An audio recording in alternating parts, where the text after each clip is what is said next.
ఈసాకి మోసెస్కి వచ్చింది ఏ గ్రంథమో అక్కడ అథెంటికేషన్ ఉంది.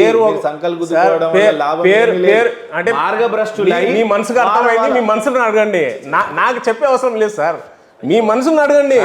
మీరు మోసం చేసుకోలేరు, మిమ్మల్ని మీరు మోసం చేసుకోలేరు. ఆ దేవుడికి తెలుసు, మీ మనసుకు తెలుసు. ఆ దేవుడికి తెలుసు. ఒక పొద్దులోనా నేను మీకు చెప్తున్నాను చూడండి, దేవుడికి తెలుసు, మీ మనసుకు తెలుసు.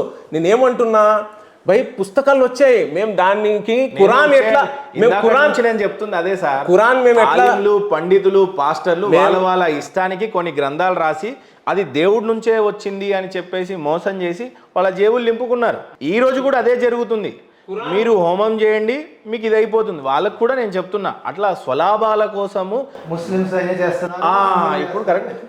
క్రిస్టియన్లు అయినా ఏం చెప్తున్నారు, ఇప్పుడు క్యాన్సర్ తగ్గిపోతుంది, దేవుడు నామంలో మీకు క్యాన్సర్లు తగ్గిపోవును గాక అని అంటాడు. ఆడ పొద్దున వచ్చి అబద్ధపు స్టోరీలు చెప్తా ఉండే సాక్ష్యంలు కూడా వింటా వేరే వాళ్ళ. కాకపోతే ఈసా, మోసెస్ వీళ్ళందరికీ ఆథెంటిక్ గా ఏ గ్రంథాలు వచ్చినాయి అనేది ఖురానే చెప్తుంది. దానికి మీరు నేనేమి అబద్ధంగా చెప్పాల్సిన అవసరం లేదు. అది వాస్తవమే, అది వాస్తవం. నేను కూడా బిలీవ్ చేస్తాను.